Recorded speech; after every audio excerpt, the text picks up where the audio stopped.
Thank you everybody for joining. This is the Bradford Cloud User Group May event. So we've got someone else joining as well. So just a quick introduction. Just want to explain what you can expect in today's user group event. So the first session is going to be deploying infrastructure in AWS with Terraform by Microsoft MVP and AWS community builder Kirk Ryan. So we've got some. I believe it's going to be a demo. Is that right, Kirk? Yeah, there's a lot of live stuff in there as well, yeah. Perfect. So there's going to be some live demos, which are always good fun. We'll follow that with a bit of a Q&A. If anyone's got any questions, by all means, put them in the chat or send them afterwards. There's myself, Imran and Saj who can help monitor those. The second session is going to be overview of AWS native cloud deployment tools, including live demo as well. And again, that's AWS community builder Cal Jenner. So Cal, thank you very much again for taking the time out. Really appreciate it. Again, we'll follow that with a Q&A as well. So any questions you have, please put them in the chat, and myself, Imran and Saj will capture those and get those asked later. So I think if that's all right, I'll hand over to yourself, Kirk, and we can get started. Yeah, that's brilliant. No problem. So I'll just start sharing my screen. Will it? Let me share the other screen. Sorry. Teams. Why does Teams always do this to me? Share the other screen. All right. So you can see my screen and some funky subtitles coming up, right? Yep. Yeah. Awesome. Okay. So yeah, like I said, just quick introduction. I'll go through who I am, what I do, and stuff. But I suppose we'll start with the very first question, which is, what is Terraform? I think it's a really important question because you've really got to know, one, what it is, what it does, how it does it. More importantly, I think when you look at any other solution, it's good to give a pitch for it, and it's also good to give an anti-pitch. I think it's really important to remain balanced. Where is it good? Where is it not so good? But Terraform, as you know, it can manage existing and popular service providers that are out there today, and also custom in-house solutions as well. So it's not uncommon these days to see other service providers that you may not use from time to time, but also use things like Terraform. So there's obviously the big cloud providers. You'll see people like Cisco and that have them as well. Other cloud providers like IBM have them. Vendors, so like NetApp, for example, has one. And if there isn't one there, it's not actually too hard to build one, because the way it works is that it consumes the native APIs of your chosen provider. So if there's APIs there, you can actually bring it together. Our friends at MasterCard released a universal API Terraform provider. So if you search on GitHub for that, that's kind of got your shell framework you need to control things. So taking it right back to the beginning, let's just think about provisioning and managing infrastructure, the stuff we pretty much do daily. You can, back in the day, you'd have to do a lot of this physically, rack and stack, power, configure, make sure your aircon was working, all the usual stuff.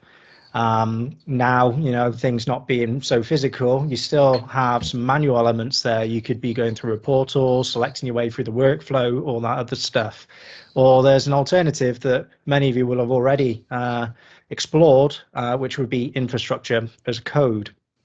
So if you imagine deploying a server in a cloud with a configuration language, a declarative configuration language, rather than clicking through like a portal or the EC2 console user interface and all that, then that is effectively what infrastructure as code is. If you've been doing AWS for any amount of time, you'll be familiar with things like CloudFormation. For those of you that do Azure, you'll probably know about ARM and Bicep as well. So the cloud providers do have these sort of templates. However, there are advantages and disadvantages of using native. One advantage is generally you guaranteed it's going to work.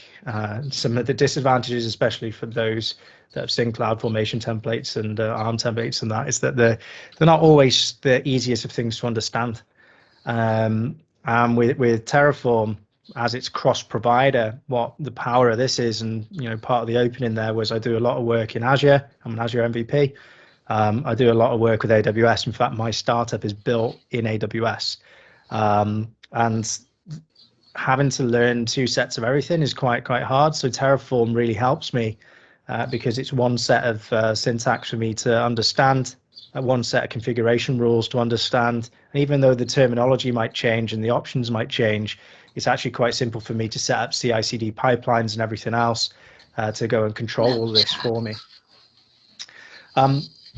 This was created by a company called HashiCorp. And if you're wondering why it's called HCL, it just stands for HashiCorp Configuration Language. That's the syntax that you see in any of your Terraform files there. So they're the people behind Terraform. You can blame them. So just to summarize there, that was a really long way of just saying Terraform's a tool for building, changing, and versioning infrastructure safely and efficiently as well. So who am I? My name's Kirk Ryan. If you ever email me on certain email addresses, they tend to flip my names around and do surnames and first names. So if you're ever trying to find someone called Ryan or Ryan Kirk at NetApp, that's me as well. It's just they do this funky thing. So yeah, it is Kirk. I'm a principal technologist, and I spend all my life working on stuff in the cloud. If you'd like to connect, tweet, if you're on Twitter right now saying that you're watching this session, point your camera at that code and it will open up Twitter immediately to my page, and you can follow me, like me, all the usual stuff there. And as I mentioned earlier, I also operate as a CTO of my own company. And I won't go too far deep into that, but it's safe to say I use a lot of Terraform for that as well. Deploy and manage cloud infrastructure across the board. So all three I use. And I'm here today because I spend a lot of time with the cloud communities. And again, if you want to follow me, everything's on there. So what will you learn in the next 45 minutes? I'll take you through what I'm going to promise you. How to get started in Terraform, how to do a simple deployment. So now you've learned enough to be a bit dangerous, we're going to do a simple deployment, and then how we can do a more complex deployment as well. So let's get started. Let's take our first steps. Like anything, you might be thinking, well, how do I get started with this brand new thing? HashiCorp made this really easy. You can just go to Terraform, just type it in, and basically you'll be able to go grab your install over there. One of the easiest ways of doing this is just scan the QR code that's there. Or if you go to learn.hashicorp.com, select your provider, and then there's an installed Terraform section there that's shared between all those providers as well. So some really good guides there, how to grab them, install them, and get started. And you can install this. Primarily, you're going to start with the command line interface. So you're going to be running it locally on your machine, whether that's Mac, Linux, or Windows. Scary thinking that most people are using Linux on Windows these days, which is just cool and also something you probably wouldn't have predicted like 5 years ago or so. But if you're using Mac as well, you can download it there. You'll also see that there are other options available there as well, but I highly recommend you head over to learn.hashicorp.com and it shows you some of the basics there as well. But of course, something better than documentation is someone running you through it. So that's why we're here today. We're going to get stuck in. We're going to be hands-on. And obviously today we'll be stuck in with AWS deployments, running through those. But really important, obviously, to understand that the time you invest in Terraform is not wasted on when it comes to other cloud providers, vendors, and everything else. The same set of rules and principles apply, and you're setting yourself up with a set of skills that allow you to very quickly and easily manage and move between organizations and their tech stacks as well.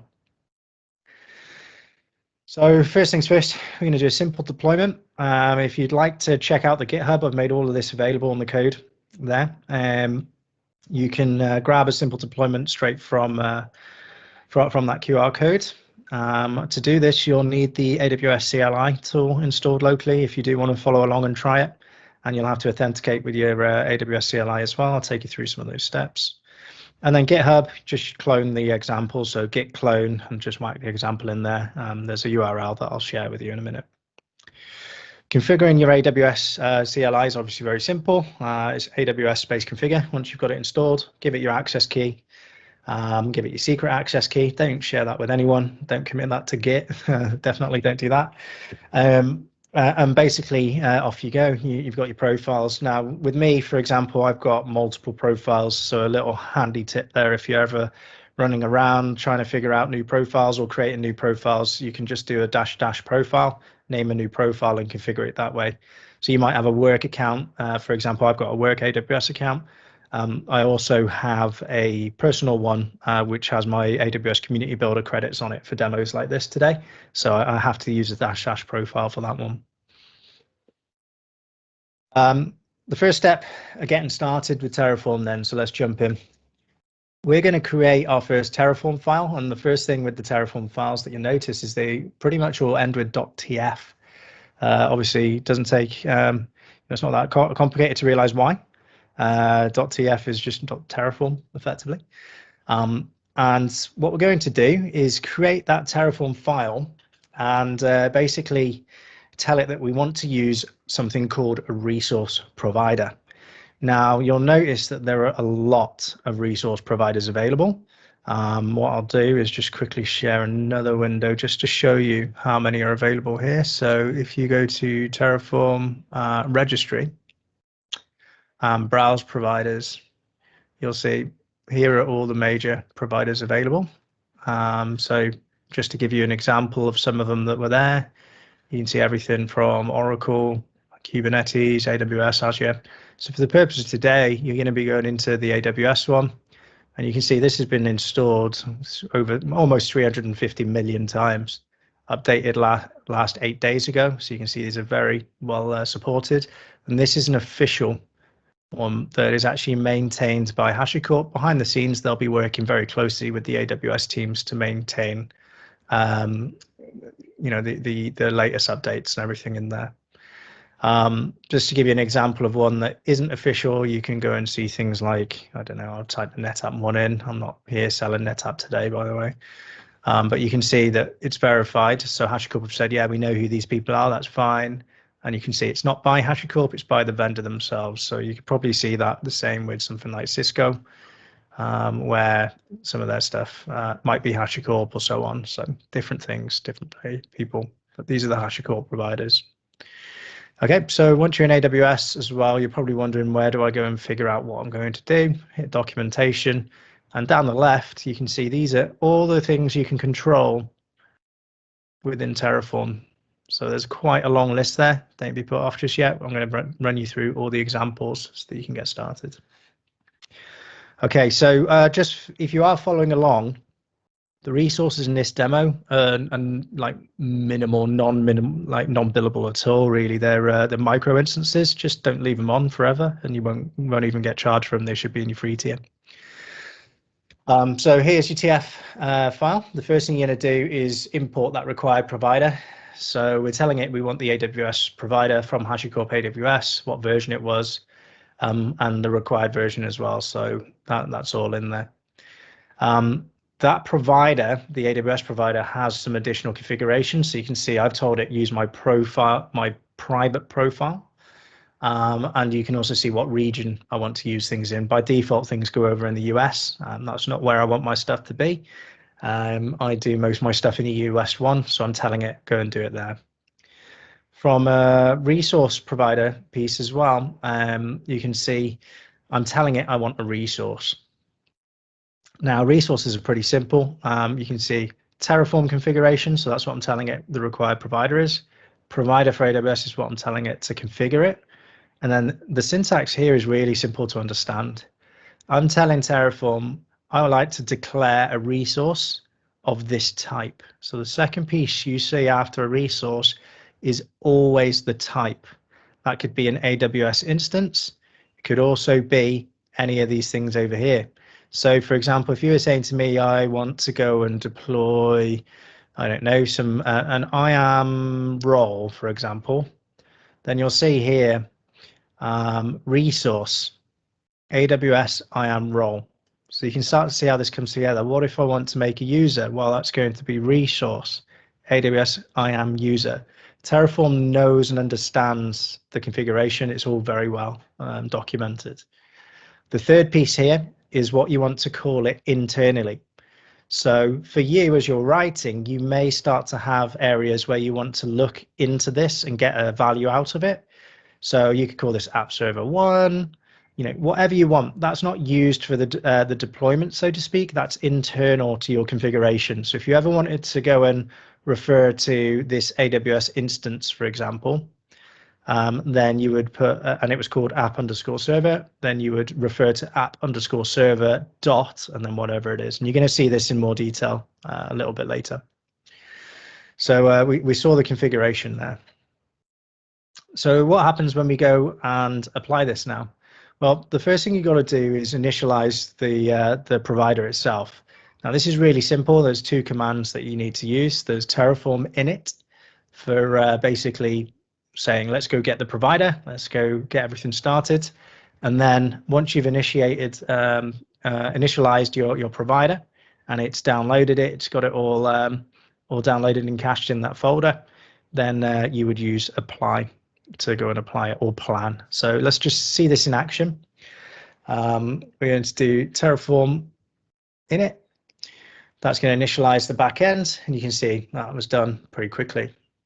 Next now, what we're going to do is going to write Terraform apply.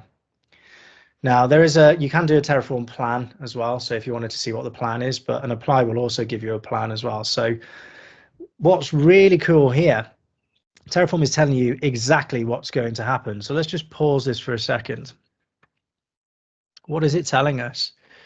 Well, it says it's going to create an instance, an AWS instance of app server. It's using this AMI. I'll give you a little tip how to find your AMIs really quickly. And then it's telling you everything it knows at this stage. So this resource hasn't been created yet. And a little tip that I've got for you here is it gives you the status of what's going to happen in that area there. So green is create, and you get a little plus sign. Red is minus. I think it's orange or yellow is like a tilde sign, which is a modification. So you've got different things, but it's telling you in real time, this is what's going to happen. You've told me to go and do this. So these are all the things that are going to happen dependent on the configuration you've just fed me. Now, of course, Terraform's not going to know some of these things because things like the ARN, for example, isn't known until you've got an actual resource. So there's no way it could know what that is before it's made. What's great, though, is you can refer to that ARN on afterwards as an output. So if you had something that needed to, like some sort of policy or a firewall rule or whatever it was that depended on that ARM, you can refer to that after the fact. And Terraform is smart enough to know, okay, this needs to exist before this needs to exist before that, and it goes and does it all for you. You're not telling it, go and do this, then do that in this particular order. You're not having to control that. There are like little bits where you can ensure things happen before other things, like if you're deploying a Windows domain controller, then you may want to make sure your DC's up and running and booted before you provisioning VMs that need to be applied to it and domain join themselves. And I've done that in Terraform quite a bit. There's a big demo lab that I was responsible for. It used to be on 24/7, 365 days of the week, at least the DCs, the networks, everything. That's quite a big waste of money, really. Using Terraform, we were able to just destroy it every single night and recreate it in the morning, the entire lab environment, within 7 minutes. So that's start to finish, no networks, nothing, no VMs, no DC configuration, nothing like that, and the whole thing in 7 minutes, which is just phenomenal. The other thing as well is obviously we reduced our spend by about 50%. So it's a big saving for us as well. Plus, when you're using declarative language like this, it's really easy to maintain, because if you want to change, the RAM from 2 gig to 4 gig, it's one line. So everyone's always using the same source of truth. There are other big benefits to infrastructure as code as well, where if you're employing new people, bringing them into the infrastructure, we all know how badly documentation gets out of date. We probably all hate doing documentation. I know I do. With infrastructure as code, it's self-documenting. It's always the latest configuration there. You can put some really good controls around it, but an engineer can come in, read that, and know exactly what you have deployed in your environment and what depends on what, because it's all kept in there for you. So let's carry on here. It's telling us a few things around the IP network. We've got some tags in there as well that we've added. You can see it's got an EBS device in there. and some other options, so around network and other bits. So at the end, it always asks you a nice question, right? Do you want to, are you happy with this? Do you want to perform these actions? And you have to type yes, type yeah, and off it goes. That's going to go and create the infrastructure that we've defined in there. So back on that definition file that we had was just a single micro instance, and you can see that that's there. So that's going to go and deploy it. I think it takes about 30 seconds or so, and really simple way of just ensuring that you can manage and deploy with a simple Terraform apply command. And there you go, it's deployed it. And it was as simple as that to get up and running, and you've just taken your first steps into Terraform. It's no more complex than that. You just add more layers. So handy little tip I'd like to share with all of you as well about the AMIs. If you're ever wondering where do I actually go and get this list, there's two really simple ways. First is just jump into the EC2 console, have a look through the quick start, like select your AMI there, and each one's got its AMI next to it. So for example, here you can see the AMI for the Linux 2 HVM is this one here, or if I was doing ARM, I would refer to this one here. If you're not doing ARM, by the way, ARM is pretty epic. It's really good architecture, very fast. I'm starting to do all my microservices on ARM architecture these days now. All right. Oh, and just on the back end there, if you're not using the portal, maybe you're really hardcore and really want to stare at black and white stuff on the screen while you're browsing a massive service catalog, then you can do it on the command line. I've tried, and it is a lot of space bar moving and filters and stuff to try and get the right thing, but you can do it. So if you're ever stuck anywhere without an internet browser, then you can go get it on the command line with those commands there. So we're going to do a quick check now. Let's just go check that that is running. Let me just load this up and see if it is there. Where we can go to EC2. Oh no, I destroyed it, which is cool. So right, I can show you how quickly that goes, but don't forget to destroy your stuff afterwards, because basically, yeah, as I say, you're going to get billed. But I'll show you the more complex one that I've left running. So here you can see it's running, where it's running, what its public IP is, and all the other stuff as well. So really simple. You can see I did this at 3 o'clock this afternoon, actually. So nothing like recording your demos a few hours just before you're about to present, right? So that's your check, and you can see it's deployed, and I don't have to go and destroy that. I don't believe. I think it's already destroyed. But if I did want to, it's not just about provisioning. You can also do destroy as well. Anyone guess what the command is there? Pretty simple. Terraform destroy. So again, it kind of does another plan. It always gives you a plan. Now, there's a really cool thing that I've got here. You can tie this into CI/CD, and the plan actually gets output as a comment once you do a PR request or an update on certain branches. So when the reviewer or approver comes in to have a look, they have an exact specification of what is being changed, what's being deleted, added, modified, in place, all of that stuff. So you can see here it's saying it's going to delete all those resources. They all get a little red minus sign by them. And it's asking me, are you sure? I say yes. And then you can see it's going to go off and destroy that instance, that AMI now.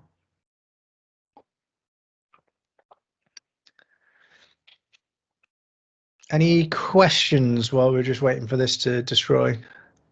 I can't see the chat. Hi, Kirk, it's Saj. There's one in the chat where I think this one is asking, is the HCL configuration language the same as YAML? What's the syntax should we follow when we write TF files? Oh, right, yeah.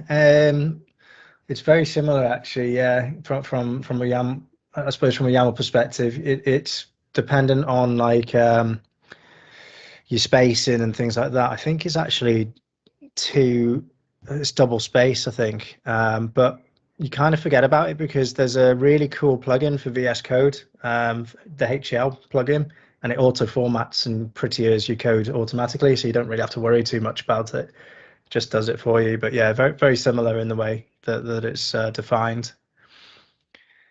Okay. I've got you know, Kirk. Yep. You know, if you want to test this without deploying live or into a testing environment that you might not have, is there any other tools that you can use to actually test this code before deploying it? So if you run your plan actually runs a test against your code to make sure your code's actually correct. It's never going to apply it unless you do a Terraform apply. So a way of testing it without actually going live is to run the Terraform apply command. Okay. If you wanted to run it in a different environment or anything, you can just swap out the profile. Like if you set up a free AWS account now, you know, different credentials and things, then that profile piece that I had in the code, let's just have a look. So if I bring this up here, you can swap out your profile there and tell it to deploy in different ones. So you might have dev, UAT, pre-prod, prod, secure, those sort of environments. You can swap them out, but you can always just, if you get in your hands like experienced with the syntax and writing configuration of files, if you just run a Terraform apply, that will do it. There is a format check you can do as well, and that runs like a check to make sure you've got the right format in there. I can't remember what it is off the top of my head. I think it's a FMT, but I can check that later, and that will make sure that everything you're writing is valid as well. We've got another question here. It says, how can we print certain output of provision, deprovision instances like print only instance and instance names? I'm not sure what he's asking. Let me just grab let me pull this up over it and have a look. Question was, is HCL YAML? I recently deployed multiple VMs at once. Yeah, so multiple VMs, pretty cool. How can we print certain output? Oh, right, yeah, so you can create outputs, and I'll take you through that. So guys, remind me right at the end and I'll take you through a live bit of how we can do the outputs. In fact, you know what, I'll just do it now because otherwise I'll forget. Basically, anything you do in HashiCorp is really cool in Terraform. If you just type in Terraform output, you'll see there's a command. Terraform output command is used to extract the value of an output variable from a state file. So you can output certain commands there. For example, I've put things on my command line where I put output for an IP. So you give it a name, and then the value is going to be what it was. So in my more complex deployment that I've got coming up in the latter half of this demonstration, we're deploying a multiplayer game that we're all going to play together. Now, one of those things that would be really useful to have as an output, and I actually forgot to do it in this one, but I did it in my other demo for Azure, is, well, what's the URL that everyone's got to go to? That's probably quite handy to actually know.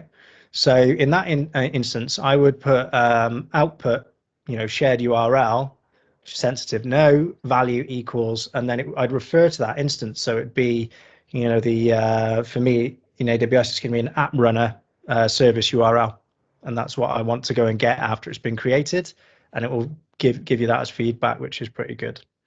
So great question, and hopefully that answers it. But yeah, you can see commands output, how you can do it there, which is pretty cool. Kyle just mentioned it, Terraform FMT. Yeah, that's the one. Cool. Thanks for that question. How do we modify existing configuration? Right. Yeah. Cool. So the existing configuration, great question again. So let's just say, let me just open up another file for a simple deployment. And this is where you really start to see the power in it. Let's get to simple deployment. Yeah, open with this code, and I'll show you here. All right, so here we've got a simple deployment. Let's say I needed to change the instance type on it, or add a new tag, for example. So let's just say name, environment, maybe.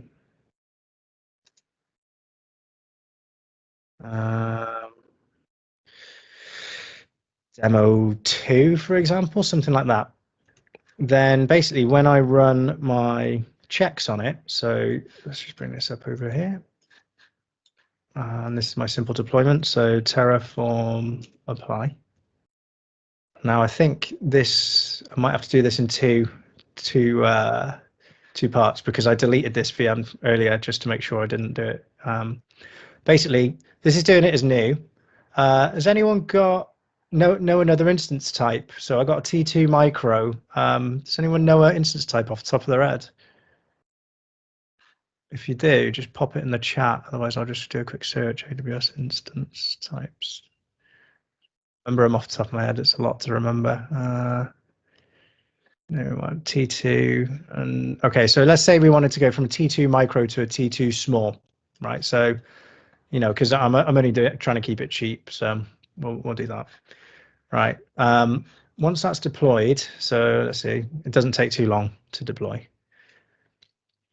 What we'll see is in my EC2 instance dashboard, and we want to change that to EC2 small.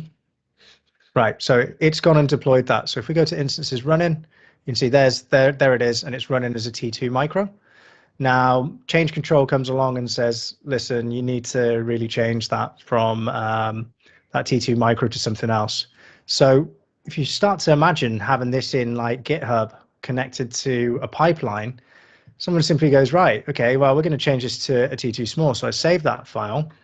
I then run Terraform plan if I wanted to do a change request, or let's just say, let's just go for it and Terraform apply it. Remember, an apply is never going to actually apply it until you type yeah. Look what happens now. So it's telling you, right, we're going to update in place this resource. So it's going to change from, and there it tells me the exact line, it's going to change the instance type from T2 micro to T2 small. Brilliant, yes, please do that for me. And that will go and do it straight away. So that's pretty cool, the way that you can see how powerful this is for, you know, being able to just go, oh, I just need to change one thing. You don't need to go into configuration, don't need to do anything else. At the end, I'm going to show you how to import a load of existing resources as well. So, you know, it's great showing you demos and stuff of just building small bits of architecture and things that are really simple, but the real life juicy stuff is when you're looking at, wow, I've got like a whole architecture that's already deployed and I want to bring it under the control of state management. Then you can do that with the Terraform import commands, and you can manually go through it with there's a cool output. Oh, what was it? I'll figure it out in a sec. But I'll show you. There's a whole section I've got in the presentation to show you all of this live. So that's going to go and modify that one. That's a great question, by the way, and this is why I really like it. Now, cheers, guys. And yeah, there are some really great courses on Terraform available as well. So there you go. Let's refresh that. And can you see that's changed to a T2 small now? So it's just doing its reboot as is normal. Doesn't change how AWS does things. It just would be the same as if you went in and changed it on. That's now running. Happy days. That makes sense? So Kirk, another question, mate. You know, it's done an in-place upgrade, hasn't it, from micro to small? Is there an easy way to identify resources you would have to destroy and redeploy? Or were you just telling the plan? It tells you a lot of the time if they actually have to be destroyed as well. So it's got a good understanding of resources that will have to be destroyed. So an in place is where the API is fed back, and it's got an understanding that it's not effectively destroying it, but there might be a reboot or something depending on, you know, how a VM behaves in AWS. You know, it's not something that's done on the fly. If it needs to destroy and re-provision it tells you. So that, you know, you can be prepared for that sort of thing as well. It's pretty smart the way it does it. Cool. Good questions. Right, I'll crack on and then I'll finish the next section and get on to some other questions. So I promised you how to get started. We went through that. I promised you a simple deployment, and we've done that now. So let's move on to a more complex deployment. And you're already asking the right questions, because that's how you get into it straight away. A more complex deployment, if you want the GitHub for this, it's just that QR code there, or it's on my GitHub as well. Just type in Kirk Ryan GitHub and they're all listed on there. Okay, so to run through this, before we even do that, I want to introduce you to a new concept called dependencies. Now, Terraform has implicit and explicit dependencies. What this means is that it allows it to understand that there's a concept of parent and child resources. So for example, in this example that we've got here, there is an implicit dependency on one thing being created before the next thing. We're going to run through that as part of the exercise. So there are probably multiple instances where you can think of where something may need to exist before you create the final thing that you need. So a case in point with that, a lot of the time in AWS is there's probably something in IAM that needs to exist for a role, for example, or there's you know, some sort of resource group or something like that needs to be in there. So lots of different things that you need to make sure are there before you create the other thing. Now, the great thing is Terraform will work out those interdependencies for you automatically, or if you do have explicit dependencies that can't be worked out through API, so that example I gave where a Windows virtual machine that's doing the domain services may need to exist before the other virtual machines you have specified, then in that purpose, you'd probably want to put an explicit dependency in place, because those two belong. There's no way of an API knowing just by a configuration file that depends on that. So you can put depends on and specify that it depends on a particular resource as well. So pretty powerful stuff. Again, sample code you can grab from here. So task, let's just run through and try and understand the actual syntax itself, what the configuration on the right is going to produce. For those of you that aren't on the GitHub, this is the code on the right-hand side. And let's just run through it line by line, just so we can understand what we've got. I won't run through the top bit, the Terraform and the provider piece, because we've already been through that before. So the first piece we need to look at is I'm telling it I want to create an app runner auto scaling configuration. Okay, now we're going to deploy a container into AWS App Runner. If you've never used App Runner before, it's basically my dream of how infrastructure should happen, which is ironic that I'm an infrastructure architect and I actually prefer doing more of the value stuff than actually managing infrastructure. I think it's more. I think a lot of organizations would actually, you know, I don't know anyone that enjoys or really wants to manage Kubernetes every single day, for example. Yeah, it's great, but it's complex, and there's a lot of organizations that don't want to have that sort of level of resource. So App Runner is great because you just feed it your container and it runs it and gives you a URL and it's all done, basically. You don't have to worry about managing servers, clusters, nodes, or anything like that. So I thought it was a great way of doing a little demo. So App Runner here, part of App Runner is it has a configuration of, should I start scaling automatically? When should I start adding additional capacity to this application? So you can see here we've specified, well, once it's had 50 connections to it, that concurrency there, go and scale up. That's the size I've told it to start scaling another node. I've told it, because it's a demo, to only ever scale up to a maximum size of 2 nodes. So at that point, I'd start getting alarms that I'm oversubscribed and stuff. But again, this is just the purposes for a quick demonstration. And I've told it to, as a scaling configuration, always have a minimum size of 1 node as well, because I want it up and running. I gave it some tags as well, so just gave it a name. Let's see. So nothing too complex in there, but that's an auto scaling configuration version. If you're wondering, again, just to really go back to where do you get this information from, if you go to the registry again, and you'll see here resources App Runner, it's all documented for you, and there's some really cool pieces there that, you know, I can't praise HashiCorp enough for the level of documentation that they have. And it tells you which ones are optionals, which ones are required there as well, and it gives you the example. So you'll see that it's not very different to what we had in the in this bit here. Next up, we're going to do the service. So the way App Runner works is App Runner, you create a service, which is what I love. And best thing about it, you just say, listen, grab this container, deploy it from this port, run it on this port, and run an npm start command on it. You know, exactly as you would in Docker, where you're telling it what's the command, what port are you going to, and all that sort of thing. So this is wrapping around and saying, I'm going to take care of all the stuff you need to run your app. I'm going to make it public. I'm going to run this command. I'm going to grab your image. So I've got a public image available here. You can go and grab it, and that will run this container that we're all going to mess around with in a minute. So you can guess what's next. We're going to run and apply.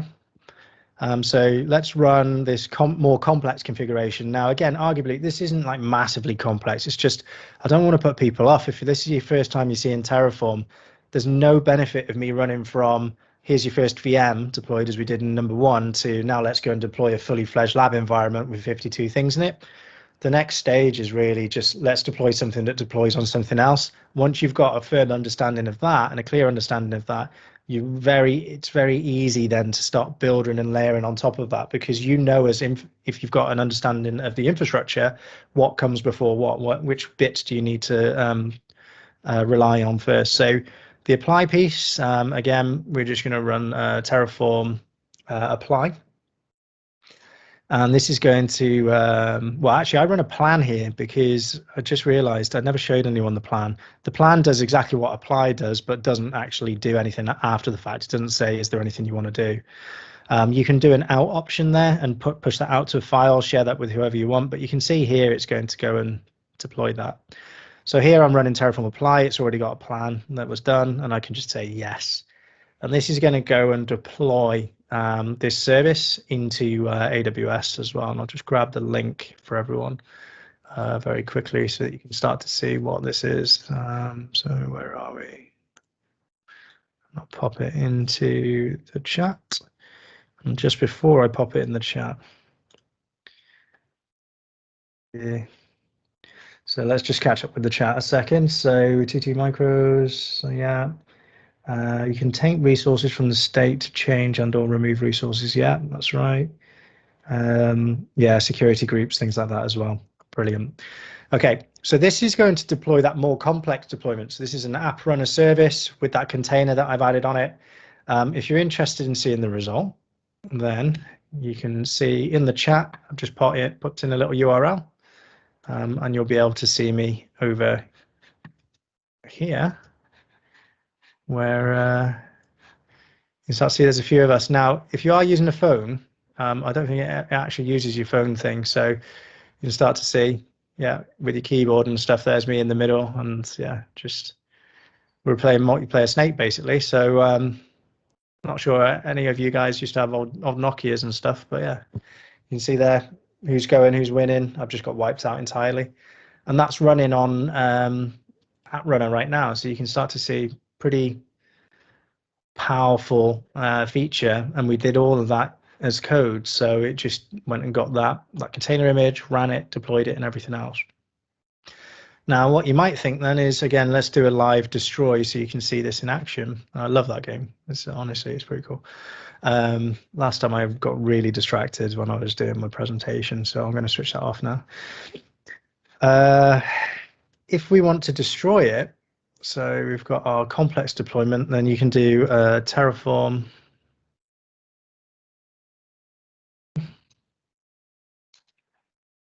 And it's probably worth me running that over here as well, because I didn't clean up my other resources from the simple one.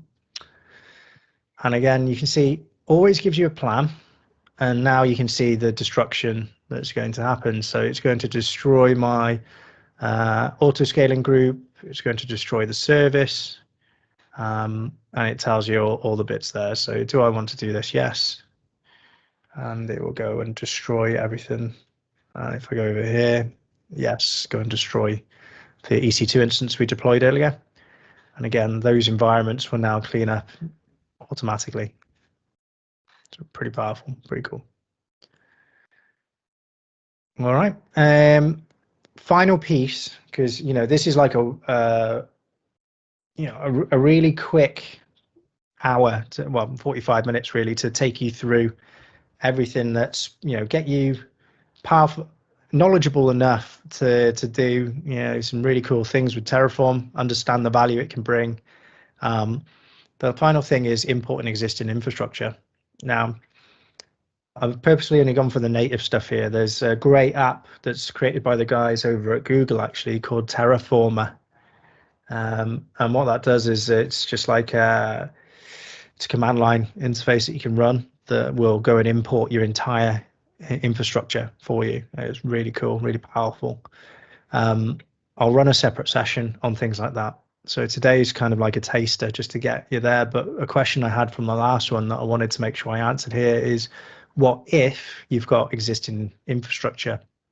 Now, one of the things you probably want to remember is if you go back to our friends HashiCorp and say you had an app runner service that you wanted to import, and total transparency, I could not get my app runner service working at all. So what I did is I did it on the UI first, and then I imported it so I knew all the right things to do.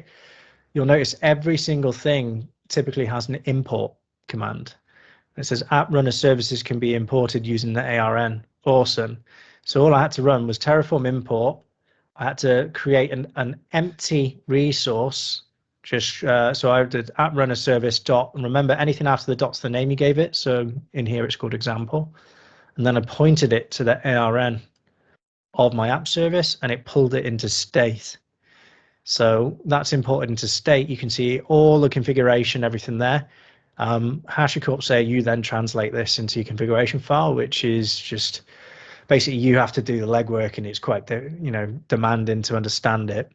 There is a nice handy tip that I like to use, which is if you use the Terraform show command, it gives you the syntax back in your screen that you can copy and paste into your resource really simply, and use that to define your resource.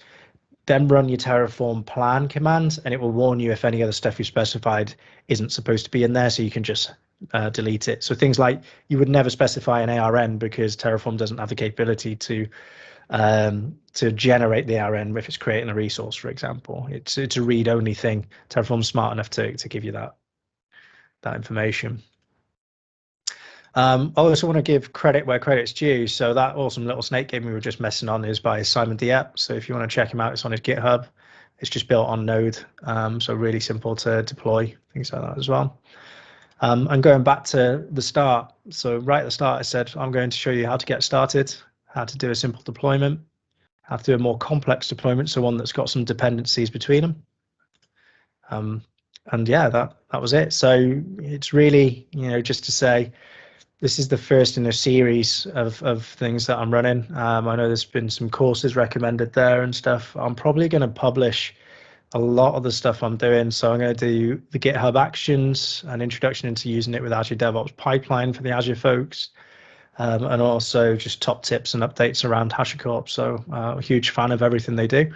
So again, just really recommend if you're interested, if you liked what you're seeing today, it always helps if you just like any of the posts or anything, just give us a shout out. That's really cool. My boss always sees those sort of things, and yeah, just to say that I'm doing a lot of Azure and AWS stuff. Next month I'll probably be doing a bit more GCP stuff. Be great to connect with you on Kirk Ryan again. If you thought this was useful, just pop your phone at that picture on the bottom left, and it'd be great to connect and see what you're all about. So that's all from me. Hopefully you found that useful, and let's see if there's any questions or anything.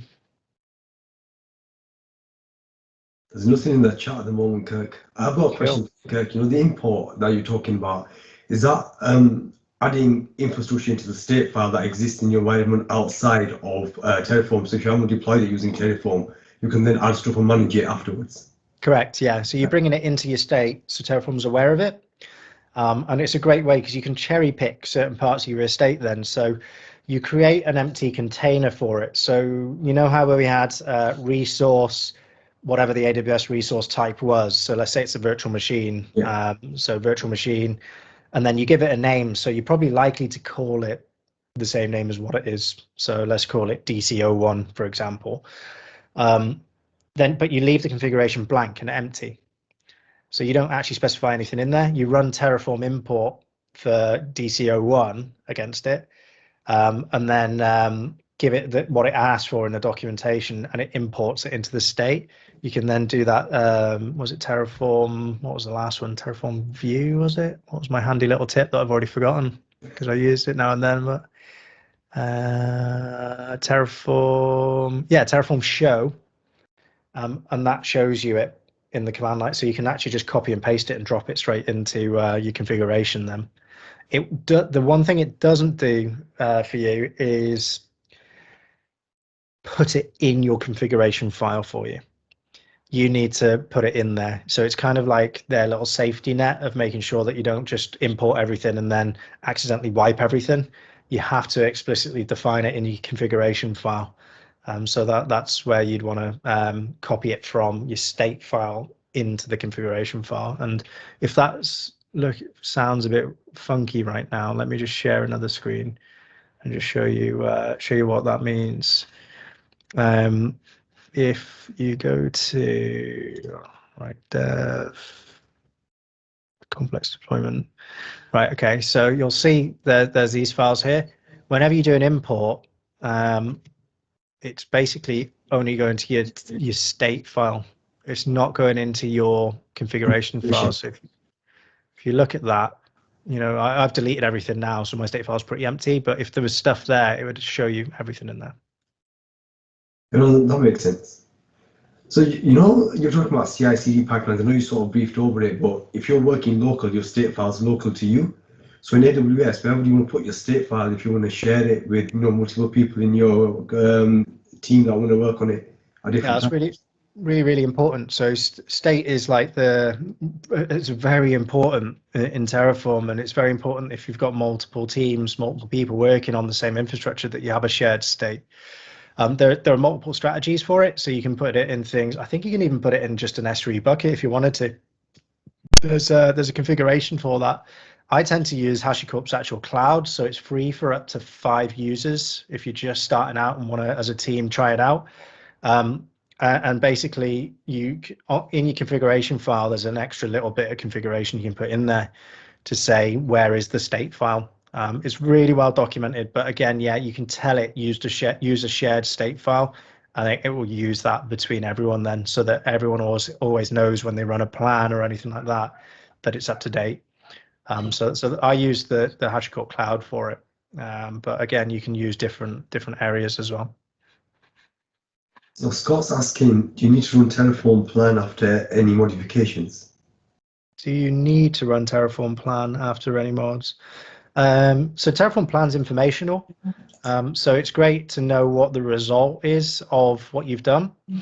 So if you change, you know, where we went from T2 micro to T2 small, and you wanted to see what the effect of your configuration changes, that's where Terraform plan is great. You don't need to run it, because if you run a Terraform apply, it does the plan part anyway. It's always going to show you this is what's going to happen, but it would be best practice, especially if you're you know, within change control and having to go to cab and things to get it all approved, to ensure, you know, if you run Terraform plan, output it into a file, you can go in and just say, this is exactly what I'm requesting approval for. So like I said, I use an output on my my GitHub, and in that GitHub, it uses the output and puts it directly into the PR request for me, all formatted.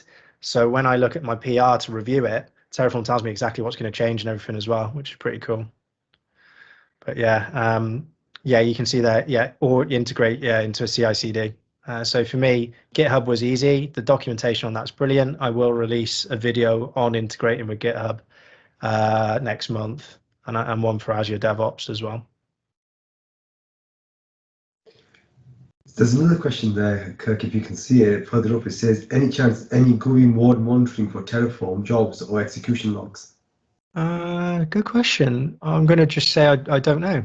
I haven't looked at any GUI for monitoring for Terraform jobs or execution logs. I'm not sure if there's anyone else here that knows the answer to that one. I've only ever used really the, you know, in CI/CD, I suppose the only monitoring I do is I can see the state of the runners and the output of if they're successful, failed, that sort of thing. So the output you get from your tasks, I've not used any GUI for, other than if you called GitHub a GUI, and you can see it running in your logs. I mean, maybe it's worth me just logging into my GitHub a second and just show you, for example, something I've done.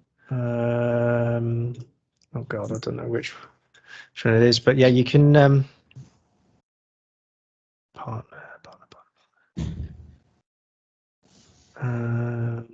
I'll try and find it, but yeah, I've got one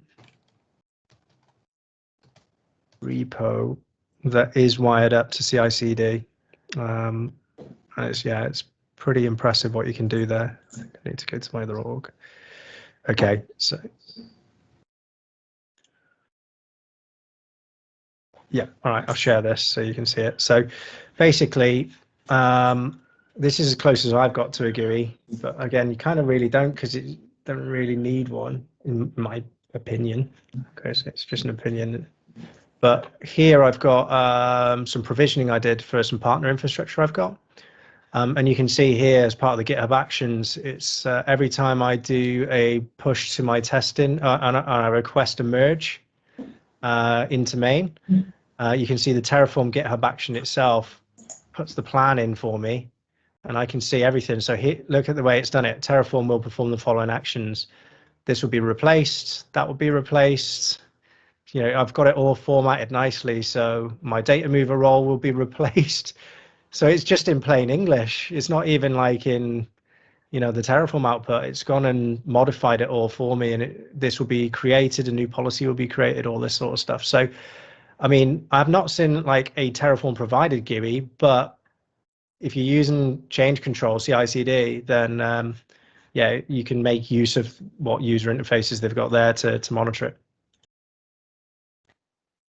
Hopefully that answers that one. Cool. All right, I think I answered everything there. So what I say is just like, thanks for the interactivity. I love it when people are interacting. I hope you found it useful as well. And, you know, it's great that the session's recorded as well. So I'll be sure to promote it. Thank you, Kirk. Thank you for coming. If there's no more questions, if we can all just come off mute and give Kirk a big round of applause. I didn't enjoy the session, Kirk. Thanks, everyone. So, on to our second session for tonight, and we've got Carl Jenner with us, so I'll quickly hand over to Carl Jenner for the second session of the evening. Thank you, Kyle. Thank you, James. Yeah, Kirk, kudos for using the app runner. That's a brand new service, right? Totally brand new, and I dove in the deep end there. Definitely, it was only about 3 o'clock this afternoon. I thought, oh, I didn't set up that snake thing. I better use some sort of runner. And I was like, oh my god, is it even in the Terraform thing? But it was. So yeah. Yeah, fair play. Yeah, fair play. Right. So let me pull up Teams, and let me share this. Share content. I hate Teams. Sorry, what I do. Right, bear with me a second. Right, so I guess you can see this screen here, right?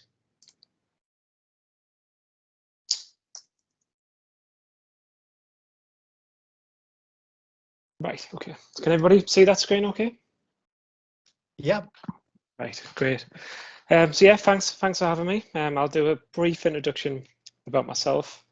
A little bit of a problem statement, I guess. This really stems from what I see from my customers, and why I sort of set up this demo originally, because a bit of a background, this demo I've used for customers for the last few years to really challenge, you know, to solve that problem, which I'll come to in a minute. And I'll show some of the native tools, and hopefully the live demo works fine. So quick introduction to myself. So I'm a solutions architect for Rackspace, and I just work on AWS customers and builds, etc. And we do a wide portfolio of stuff. So we've got sort of Azure architects, we've got Google architects, and sort of on-premises VMware architects as well. But I sit within the AWS practice. I've probably been working with AWS working with it regularly for about 4 years. I've probably been playing with it a little bit longer than that. And I've got 15 years or so in tech, and that's from anything from operation roles to infrastructure, you know, data center consultant migration roles to now working in the cloud. I'm one of the leaders at the AWS User Group, and that's up in Newcastle. So you can probably tell by my accent, I'm based further up north. And I'm one of the community builders as well, like Kirk. I've only just been out of the program, so you know, I'm yet to see what comes of that program. But I'm within the container track. I have a family of 3 little ones, so this house has always always busy. I'd be surprised if you don't get any interruptions in this. And I've got my little dog sitting next to us as well. And that's my Twitter handle as well. If you want to follow me after this, or if you want any more questions after this, then just hit me up on Twitter. Right, so let's get into it.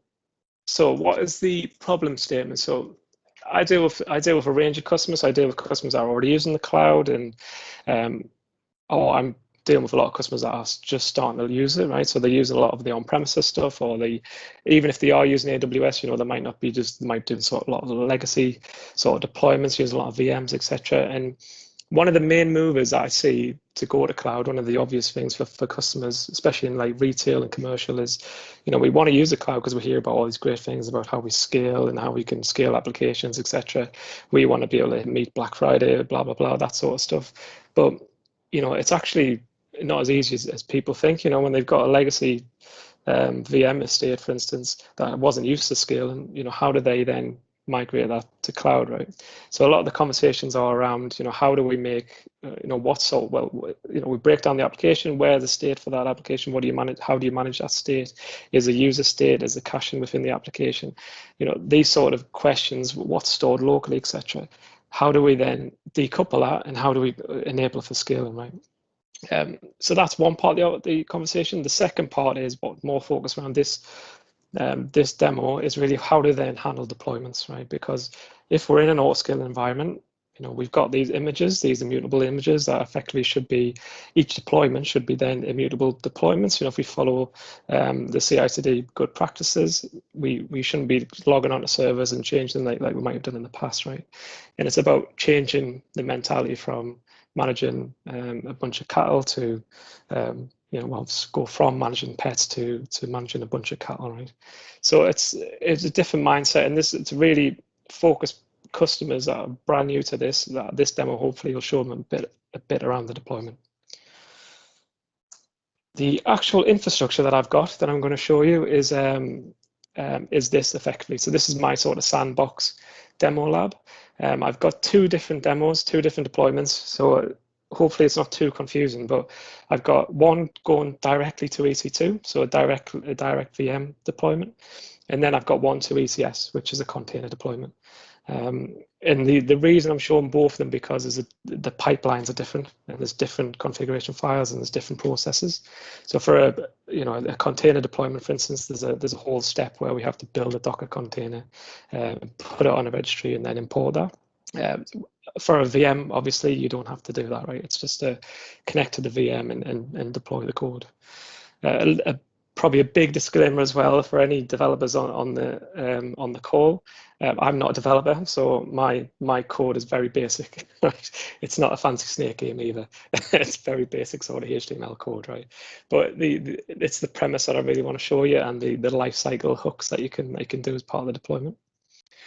The connection into the environment. So I've got the two environments in private subnets, and for folks that are not totally familiar with AWS, the difference between subnets and private and public is purely down to the routing tables. So on a public subnet, you'd have an internet gateway attached, which is your outbound connection, but you would route the traffic directly to the internet gateway. In a private subnet, you route the traffic outside of that subnet to another device, which is normally the NAT gateway. So the NAT gateway on the picture there, you'll see that is the next hop, and then the NAT gateway was inside that public subnet can then route direct to the internet gateway. So it's just a bit more, it's less exposed to the internet, basically. The load balancers are public endpoints, so they all sit inside the public subnets. And they have DNS names as well, which I'll put in the chat if you want to monitor the deployments from the web page as well.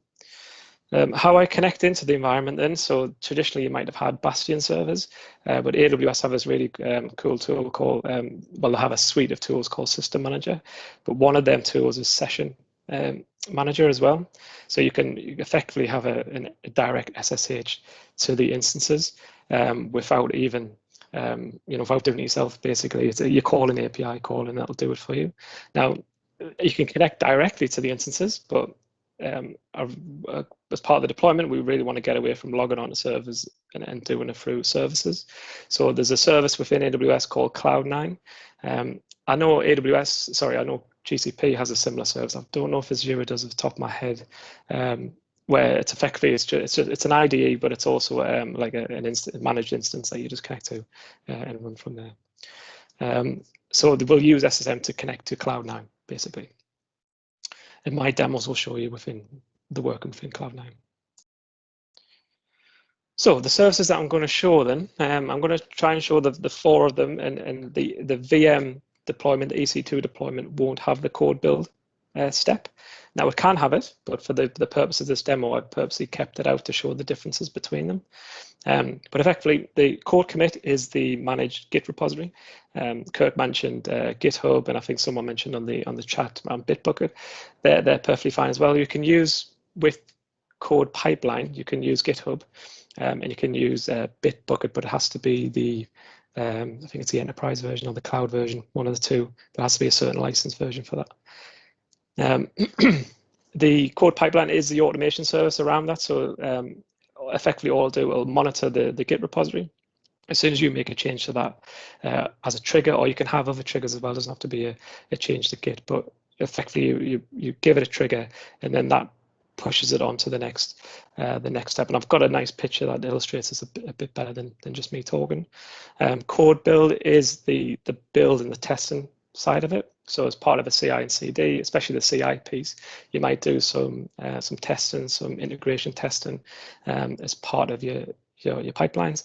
Code build would do that, and effectively you can either have a managed instance. It sort of creates an instance that runs Docker for my demos, but you can also have a full Linux VM as well, and you can run scripts and you can run your testing as part of that, and then depending the output would depend on its next step within the pipeline. And then finally, CodeDelpoy is a sort of seed, the continuous deployment side of it, where it picks up the artifact that you've created in your pipeline, and it'll go and deliver it to the endpoint. So there's many tools out there that do it. So I've got Jenkins in there, TeamCity, Circle CI, etc. So these are tools that customers are using, and you might be using yourself as well. But the AWS ones are there to, I guess, to use if you're not using those tools already. Now, I think this group talks predominantly around Azure stuff. So the Azure DevOps is a great tool. We have a lot of customers that are using that as well. It's probably a lot more advanced than the AWS tools that I'm going to show you. And there is an AWS toolkit, which you may already be aware, but with that toolkit, you can integrate with Elastic Beanstalk and CodeDelpoy effectively. So this demo is going to show CodeDelpoy in each one of the pipelines, and you can use Azure DevOps to integrate directly with CodeDelpoy as well.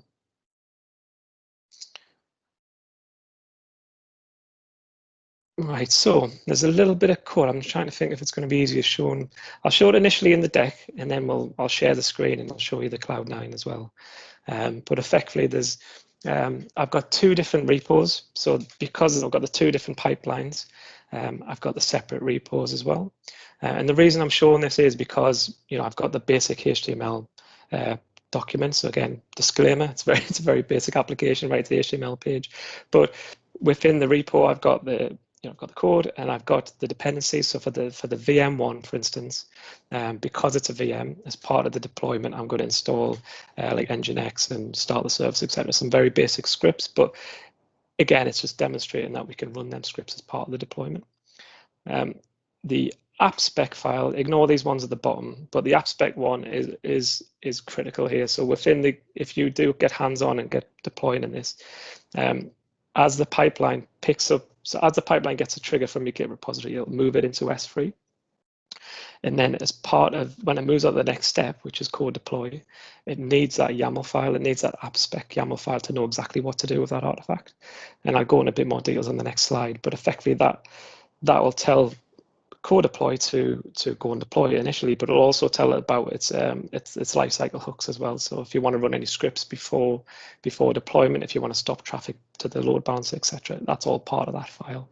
Without that file, it just won't do anything. The ECS, the container version, has some extra files. So I've got the basic HTML code.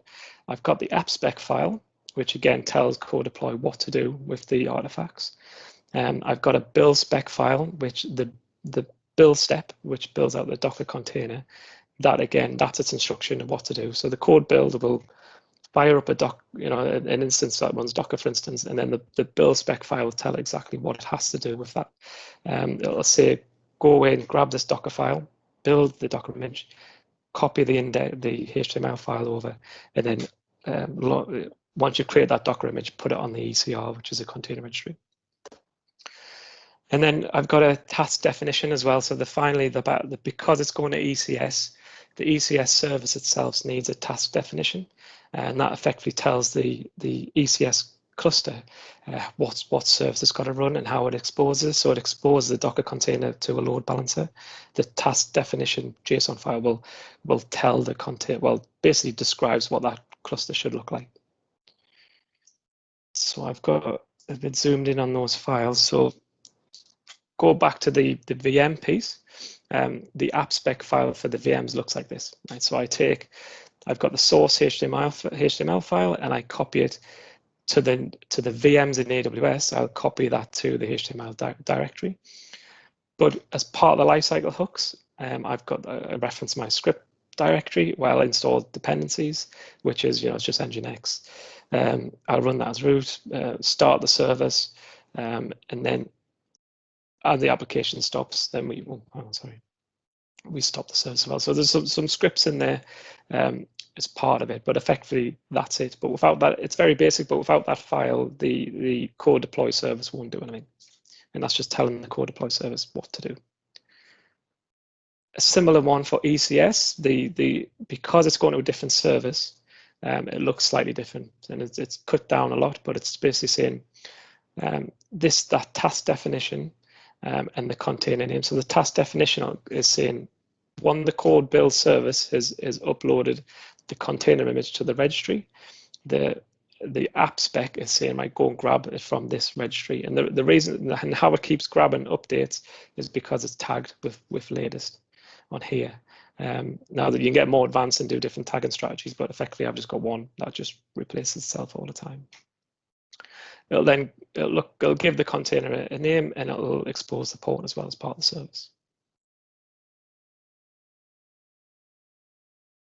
And then as part of the Docker build as well, this is the build spec. So if you remember, we've got the app spec file for CodeDeploy.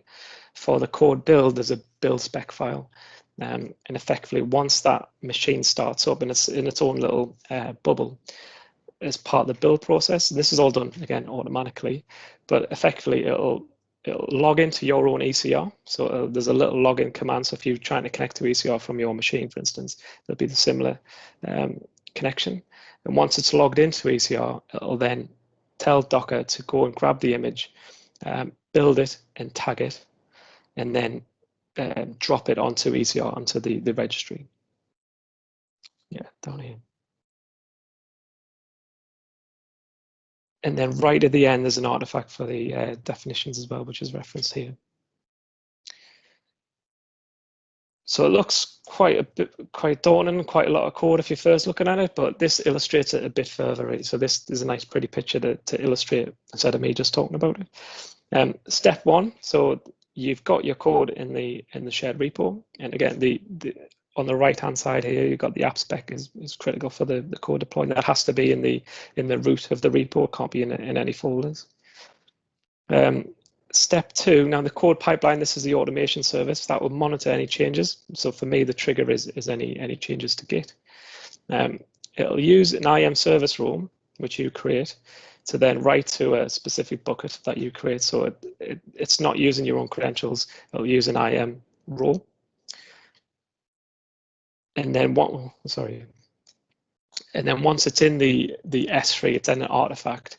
So it's not like it's not your code effectively within a Git repo. It's wrapped that up into an artifact that CodeDeploy can use. So then step 3, S3, the artifacts are stored in S3. That's required for CodeDeploy. CodeDeploy is then triggered to deploy to a deployment group. So as part of the CodeDeploy service, you create deployment groups within that. And for me, because I've got my EC2 on auto scaling, I want to treat them as cattle. I want immutable artifacts that I want to deploy. And when I make changes, when I commit to the master branch, etc., I want to be able to deploy that out. and the deployment group is the auto-scaling group. And what's good about that is you can have different sort of deployment methods. So you can do sort of blue-green deployments, or sort of all-in-one deployment, which the demo will show, or you can do sort of rolling deployments. It gives you that option as well. So it's not just a straight deploy and forget about, Yeah. And I'm just going to rattle through them because I'm just conscious about the time to actually do the demo. And now on ECS, it looks similar, but as you can see, there's got this extra step. So number 4 here is extra compared to VM. And this is your build process. So you can certainly have CodeBuild as part of the VM build. Absolutely. It's just for the demo purpose, I've purposely kept them out. But for this container deployment, I've got my code in code commit. And this time I've got an app spec and I've got a build spec, which I showed previously. The number 2, the code pipeline will again monitor. It'll use its IAM rule to wrap up those source files and put them into an artifact in S3. And also the code build is part of the next step. So once it's wrapped up in S3, it'll then tell CodeBuild to go and build out that Docker image that I showed you before, and then that image is stored on ECR. And then once we've got a container image in ECR, and we've got our normal deployment artifacts in S3, then CodeDelpoy will then go and deploy them again to ECS. And the purpose of the demo, I've actually got a blue-green deployment for ECS to show the difference. Yeah. And then you might also be wondering, so if you're fairly new to AWS, there's this concept of accounts and everything. So what we've looked at before is very much sort of the first diagram I showed was a VPC, and that's your network, as your virtual networking within the cloud. And that's great for separating networks out, have multiple VPCs, etc., have workloads in different networks. But we also have this concept of accounts. So the accounts is a security boundary and an operations boundary between applications or departments or stages within that application as well. So very, very often we'll see customers will have a production, staging, and dev. Now, a lot of the services can be sort of centralized, if you like. So code commit, for instance, and code pipeline and code build can run from just one service. But if you didn't have this sort of central service model in this picture, you'd have to manage those in each of those accounts. So you'd have to manage each pipeline for production, stage, and dev, etc., in each of the accounts. And if you times that by 20 applications, for instance, it can get quite difficult to manage fairly quickly. So the idea is as part of a bigger picture, a multiple account strategy or a landing zone strategy, we can have like a deployment account or a tooling account of some sort, where a lot of the services that can run centrally can all run there, and you can manage your artifacts in one place. But the CodeDelpoy service itself is very much an account-specific service, so you can't run that centrally. But what you can do is from the code build as part of the pipeline, you can go and send jobs across accounts, basically. So you can have this centralized deployment account and then send to dev, send to staging, and send to prod separately, for using cross accounts. Okay, so I'm about to dive in the demo. Was there any questions? I haven't got the chat up. I know I went through that fairly quick because I want to show the demo. There's one from Ravindran, which is, when we push the YAML files to CodeDelpoy, can we do via Management Console, or should it be only via Cloud9 CLI? Oh yeah, you can manage these through the console, absolutely, yeah. The purpose of doing it, well, the example I'm going to show is to show the automation side of it, but these can manage manually. So CodeDelpoy itself, you can manage manually. Yeah, you can create your own artifacts and put them in S3 yourself, and then use those artifacts to go and deploy whatever the deployment is. Thank you. Thanks for the question, Ravindran. So these are the services themselves. So as part of the CodeDelpoy, you just have applications within it. You'd create an application, just stay on that question a second. You create a deployment group, which is the VMs in target. and then you create deployments. And deployment, all it does, it asks for where's the artifact you want to deploy, what's the deployment type, are you doing it in place, what roles do you want to use, for instance, and then is there any rollback as well.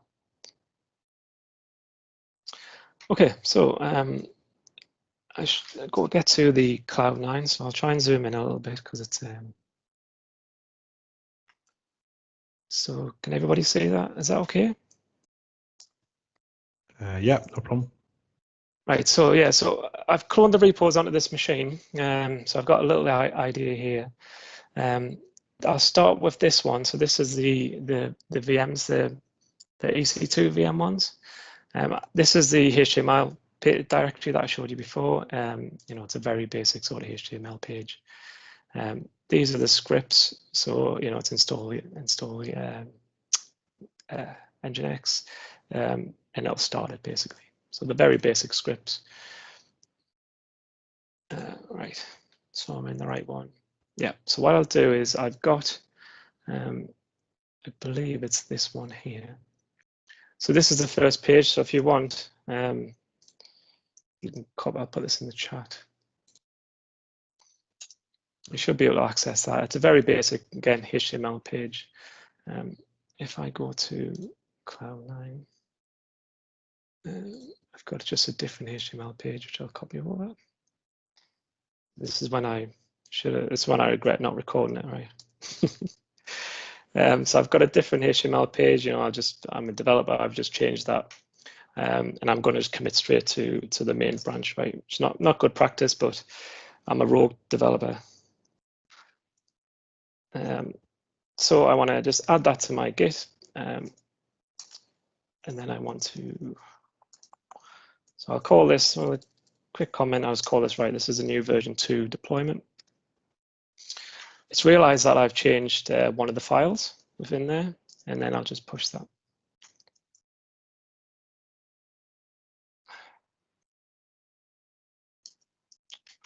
Sorry.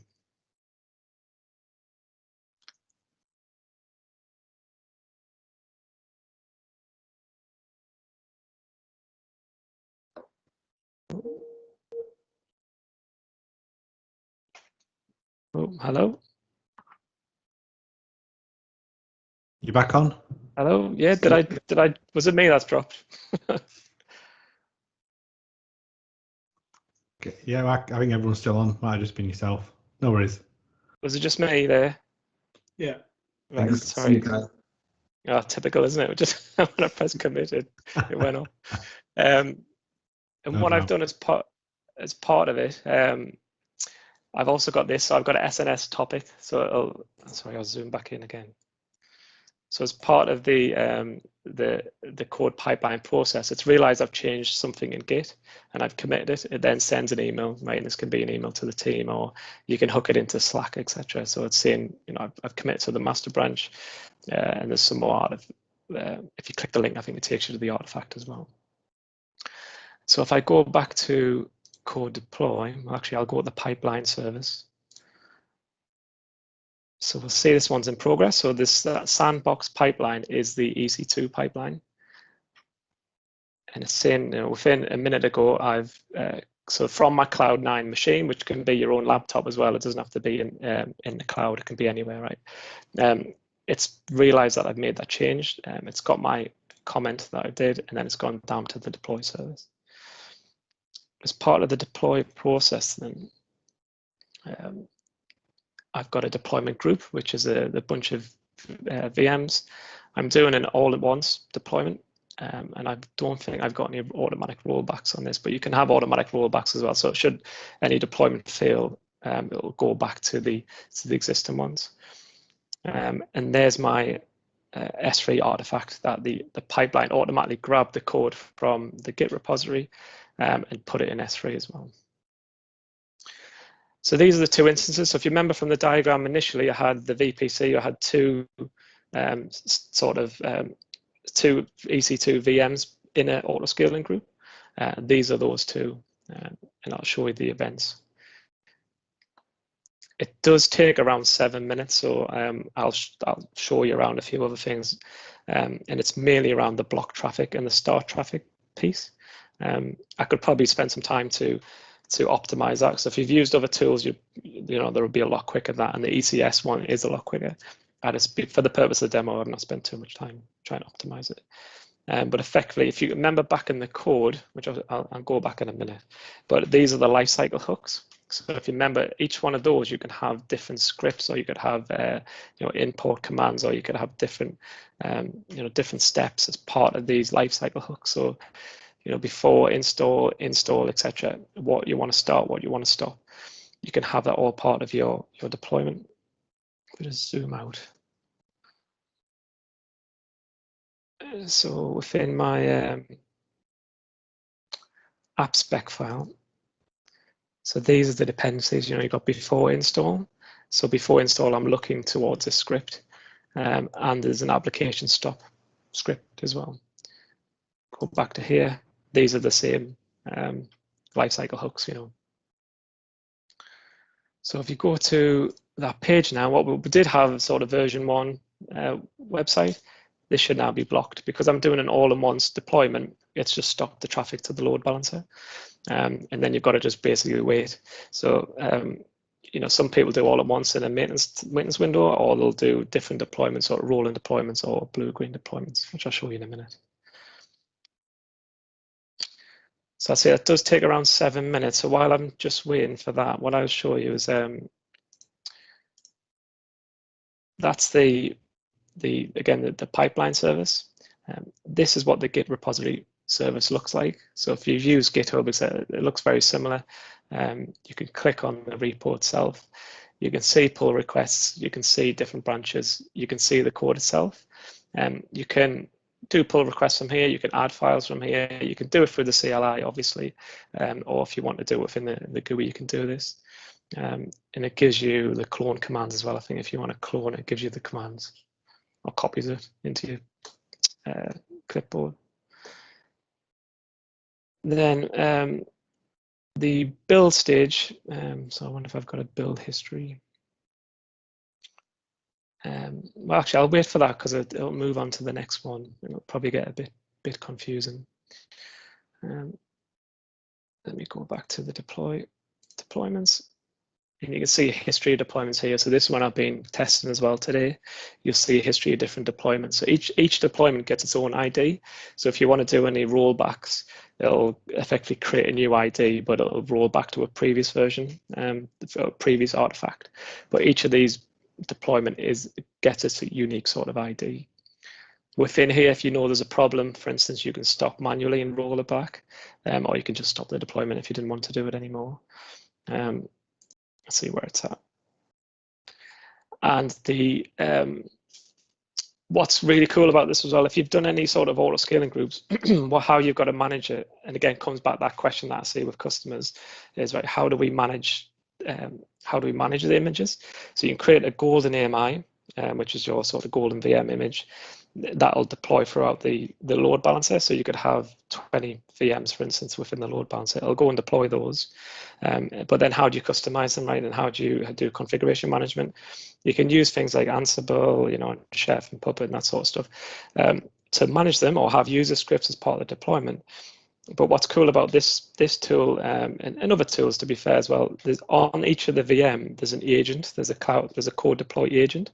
So as the VM starts up into the auto scaling group, it'll go and check, you know, right, I'm live. What sort of deployment do I need? And it'll go and grab the latest deployment and it'll pull it down. So the golden image, if you like, can be very small, or it can something you don't necessarily have to manage that much. But every time a new image starts up, it'll go away and grab the latest one from CodeDelpoy. It'll just call the API and say, right, I need to have this image of this deployment, if you like, and it'll go and deploy. And then once it's deployed, it'll add it into the auto scaling group. So as you scale out, you guarantee to have the latest version. So while that's allowing traffic, this should be allowed now. If you go back to the web page, and then we've got a new version. So it's, you know, again, it's very basic HTML. I'm not a coder, but it shows the premise, right? So from my code now, I've done a quick change to the HTML page. I've done a commit into Git, and then the automated pipeline seen that change, and it's rolled out the deployments, you know, through the deployment stages. What I might do is steal Kirk's stake app, because that's pretty cool, I think. So I'll leave this running because it does take a few more minutes, but you can see it's allowed traffic, but it'll take a few more minutes to actually succeed the whole job. And I'll just move on to the ECS piece. So in ECS then, before I do the commits, I'll show the different process. So if you remember the pipeline for the VMs, it's very similar. So it'll monitor the code commit for any changes. But the difference is it has this build step. So if you remember back on that, there's a build spec.yaml file, and that effectively will say, I've got this artifact, which is a Docker file, it's some HTML code. What do I do with it? And the build spec file will say, create the Docker file, copy these into these directories as part of that Docker image, and then upload the Docker file to this registry. Once that's done, it'll move on the next stage into the deploy stage, where the CodeDelpoy service will go and grab those artifacts. It'll go and grab the container image. From S3, it'll grab its service definition files, so it knows how to build out the cluster or the service itself. And then it actually changes the service. So within ECS, I've got a service running, which I'll show you in a minute. It'll go and change that service in a blue-green fashion. So as part of this deployment, it's actually going to do the side-by-side deployment and then flip the traffic over. So it's a bit more cool, really. So this URL is the URL for the basic ECS deployment, and I'll put it in here. And I've zoomed out, so if I'll zoom back in on the cloud, but if anyone wants to zoom in, just let me know and I'll zoom it in. But yeah, that's the basic. And a little side note, I don't know if you've noticed or not, but the first deployment in VM, so this first image that you're looking at was a slightly different image. I don't know if anyone caught that, but the image itself was referenced from a third party. I just was really lazy and just copied the link. And I think that link was picked up. So when I've tried to do the build process, the last time I did this was a few months ago, but the code build process, once it built out, it would actually error, and it would say, and I can't build out this code. Now you can enable sort of further login to look into it further, but I got around it and troubleshooted it instead. But I suspect that it basically didn't like the links that I was putting in, or didn't like the code. So I've had to change the code for this one just for that build process to build, because it kept failing. So that's quite cool, because as part of the ECR piece, the Docker piece, there is some sort of built-in scanning as well for vulnerabilities, etc. Right, so that's that one. I was going to show the container. Yeah. So within containers, Kirk mentioned before, App Runner is a container service as well, and it's built on Fargate App Runner itself. So it's very much sort of serverless in a fashion that you don't manage the clusters and you don't do anything outside of just giving it, there's your container image, please run it. The ECS piece is similar to Fargate. It's the same orchestration engine. It orchestrates Docker. It doesn't do anything else fancy. It's not like there's Kubernetes, and that ecosystem is a different world, if you like. ECS is very much how do we orchestrate Docker containers. And there's two options. We can do it on ECS, where it just runs on VMs, or we can do it in Fargate, which you're letting Amazon run the VMs and you're just running the service. And it's defined in services and tasks. So I have a service which is called my CodeDelpoy service, and within that I say I want to have 2 tasks running at all times, and there's also a load balancer, etc. within that service.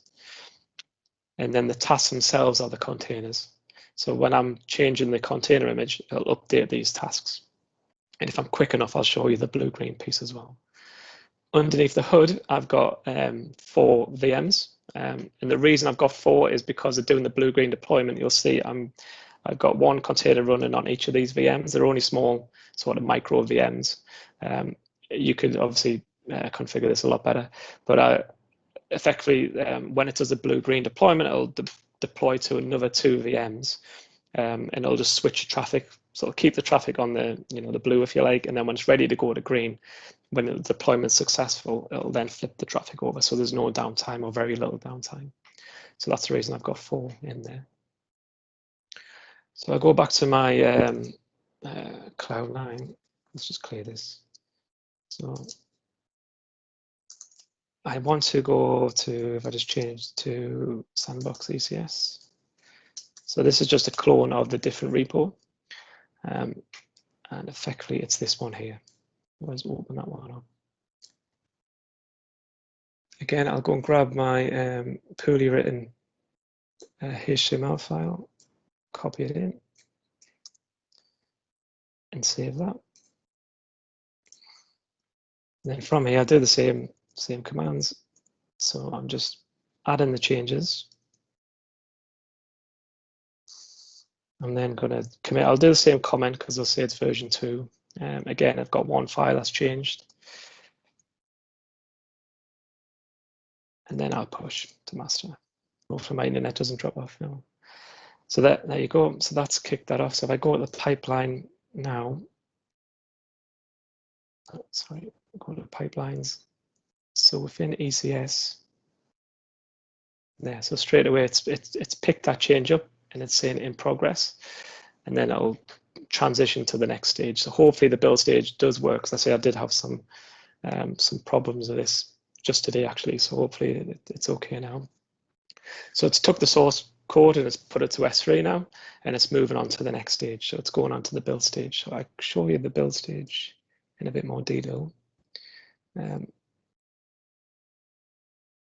So there's a build detail section.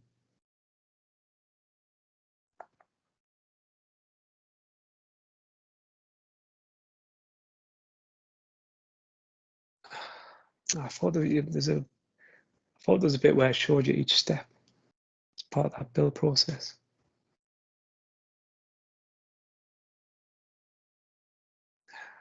I wonder if it, I mean, they're the steps in essence, but I'm sure you can see like a console output of each of the steps that's doing, but I mustn't have that enabled. But it looks like it succeeded anyway, so it goes through that steps of the build process.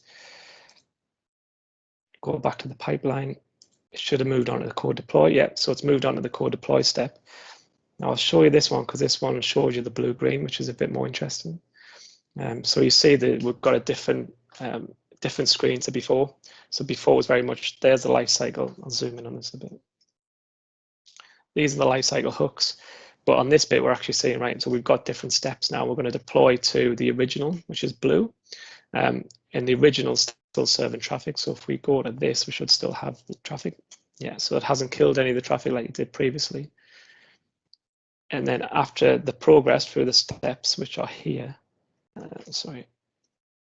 Yeah, so the life cycle. So as it goes through the process of each step, similar to the VM piece, you'll see this has gone up. It'll move on to the next stage. So we've got desired count and running count. So we've gone from 2 to 4 while it's doing its deployment. If I quickly go to ECS, give this a refresh. You see now where we had 2, we've now got 4 containers. So it deployed another 2 containers, going through the lifecycle steps. Then when they've all completed successfully, you'll then flip the traffic over. So there's no downtime. And then if we go to the test page, it still should be on the old one because we haven't fully deployed yet.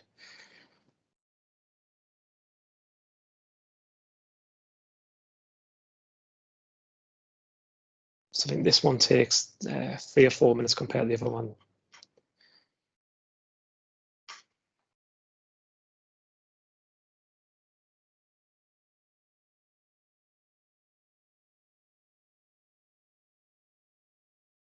Yeah, so it's done its first phase, it's done its first deployment. And then we should start seeing that sort of flipping over the traffic. So if we go back to this web page,